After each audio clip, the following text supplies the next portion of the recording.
il avait demandé à ses disciples de la nettoyer. Alors ses disciples, bon, ils ont commencé à la prendre, et ils ont commencé à la nettoyer. Ils frottaient, de plus en plus fort, de plus en plus fort. Et puis soudain, ils entendent « Aïe, aïe, vous me faites mal !» Ils se regardent tous les deux.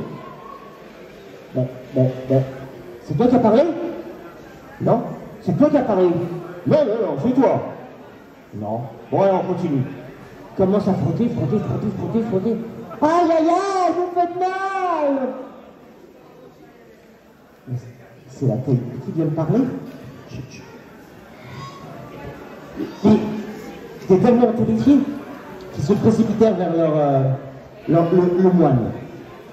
Alors le moine, quand il a entendu cette histoire-là, il dit « Ouais, des histoires, ouais, vous êtes des fainéants, ouais, vous voulez pas travailler. Bon, vous allez mettre de l'eau et puis vous allez la faire bouillir. Allez, dépêchez-vous. » Alors, bah, les disciples, ils mettent de l'eau dans la théière et ils commencent à la mettre sur les feux. Et soudain, on entend un crépitement. Et puis soudain, aïe, aïe, ça brûle, ah, sortez-moi de là! Puis en même temps, la théière, elle faisait beaucoup. Ah là, c'était trop, hein. Le moine et les deux disciples, ils se regardèrent. Cette théière, elle a ensorcelé. On n'en veut plus. Il l'a pris et il l'a mis dans un grenier. Il ne voulait plus s'en approcher. Bon, écoutez, demain, il y a la rémouleur ferrailleur qui va passer demain. Vous savez ce que c'est que la rémouleur ferrailleur? C'est quelqu'un qui aiguise le métal, les couteaux. Il faut absolument s'en débarrasser, vous lui donnez. Vous inventez n'importe quelle histoire, vous lui donnez. Le lendemain, le ferrailleur arriva. Alors, les disciples, ils se précipitent sur lui. Monsieur, on a un cadeau pour vous. Ils lui indiquèrent d'abord la salle pour récupérer la théière. Non, vous voulez que je récupère cette belle théière? Oui, on voudrait que vous la gardiez. Nous, on en a plein, on ne sait pas quoi en faire. Bon. Ok, merci, c'est gentil. Voilà, il est tout content. Et il est reparti avec sa théière. Plus tard, il revient à la maison. Et là, il y a un ami qui arrive. Un ami qu'il n'avait pas vu depuis très longtemps. Alors, il est tout content. Et en plus, l'ami, il arrive avec un gros poisson. Oh, ça, c'est trop cool. J'avais faim en plus. Tu veux rester dîner avec moi? Oh, je suis désolé, je vais juste te dire un petit coucou et puis après, je vais devoir partir. J'ai des obligations. Bon, c'est pas grave. Bon, il est content quand même de le faire ailleurs parce qu'il a vu un vieil ami, il a eu une théière et en plus, il a eu un poisson. Alors, il pose le poisson dans le salon à côté de la théière. Puis il va commencer à préparer des choses. Puis il revient. Plus de poisson. Alors il cherche un peu partout. Il ne trouve rien. Il cherche. Rien. Bon. Il est déçu. Alors il va se coucher. Le ventre du coup. Et au milieu de la nuit, il entend « Excuse-moi !» Hein? C'est qui vient de parler?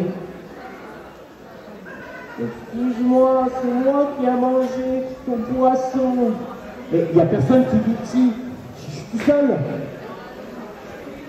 Non, c'est pas la théière qui vient me parler. Si, c'est moi. Non, une théière qui parle. Une théière qui mange. Une théière qui mange du poisson. Vous avez déjà vu ça? Hein? Parce qu'il y a des gens qui ont vu déjà des théières qui parlent, qui mangent du poisson. Non? Alors on s'approche de la théière, et soudain, il y a des bras joufflus, et puis une queue toute poilue, et puis une petite tête qui ressemble à un ourson qui apparaît. C'était un tanuki.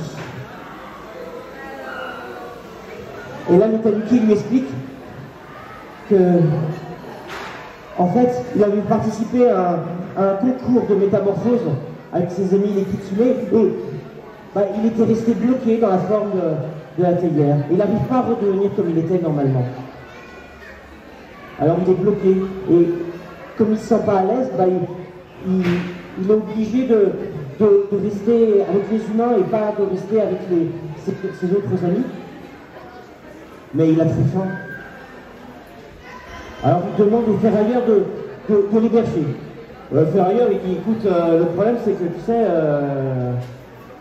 moi j'ai pas beaucoup d'argent, hein. J'ai à peine de quoi subvenir à mes besoins, alors je vais te demander de repartir demain. Tu as des problèmes d'argent? Si c'est ça, je peux me débrouiller pour que tu aies plus de problèmes d'argent. Comment ça? J'ai de quoi te faire un homme riche, très riche. Non. Si. Et si tu peux faire ça, pourquoi tu ne fais pas ça pour toi?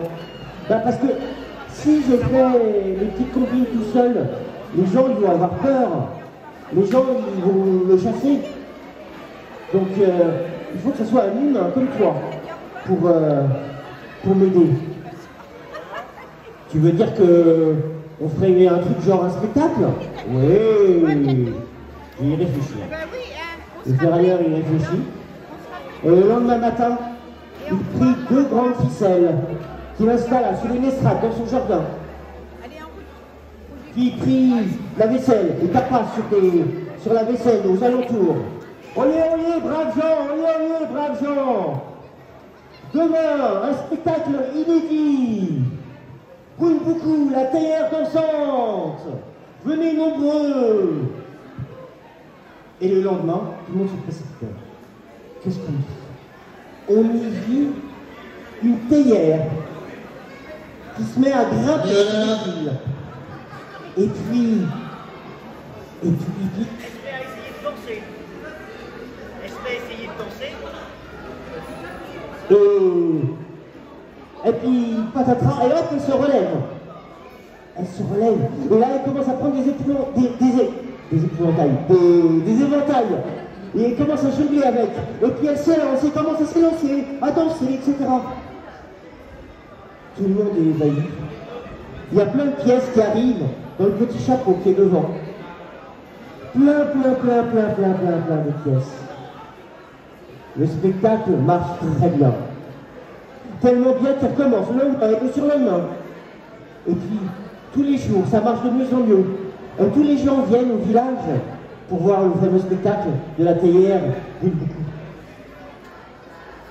Ils deviennent riches. Un soir, cependant, Brûle beaucoup trouve son ami le ferrailleur en train d'éplucher des vieux manuscrits, de les regarder. Il lui dit, mais qu'est-ce que tu fais? Ben, je suis en train de chercher une solution pour que tu reprennes ta forme initiale. Non, c'est pas la peine, c'est pas la peine. Je suis très bien comme je suis en théière. Ça me plaît d'être une théière. J'aime bien être une théière. Tout le monde aimerait être une théière. N'est-ce pas? Non? Non. Enfin bref. Laisse ça et va parce que demain matin, on va faire un nouveau spectacle, il faut que tu sois en forme. Bon. Le ferrailleur referme son livre et va se coucher. Et ainsi, pendant 3 années de suite, ils continuèrent leur périple de spectacle. Jusqu'au jour où, un hiver, le pauvre Tanuki attrapa froid et devint gravement malade. Alors, le ferrailleur, il était auprès de lui, sur son lit. Et là, il lui raconte les fêtes de la nuit, qui sont des fêtes du printemps, où il dit, tu vas voir, c'est génial, on va boire, on va chanter, on va danser sur un parterre de pétales de cerisier. Le pauvre Tanuki lui dit, écoute, je te remercie, mon brave, mais je pense que je ne tiendrai pas jusqu'au bout. Cependant, je suis content que tu m'en aies parlé, parce que comme ça, je peux l'imaginer. Un peu plus tard, un soir, la fièvre fut tellement forte que le pauvre Tanuki partit. Alors son ami, le ferrailleur, il reprit la théière. Et il la ramena là où il l'avait vu, au temple de Morinji. Il raconta tout au moine du monastère, et le moine le prit dans ses bras et le coucha là. Il lui dit, ne t'inquiète pas, homme, nous allons prendre soin de ton ami hier. Il restera dans les armoires du monastère. Et depuis ce jour, dans le vieux monastère de Morinji, on trouve encore Bunbuku, la théière dansante, comme le plus grand trésor de ce lieu. Merci. C'était Bunbuku, la théière dansante, par Maria Wen.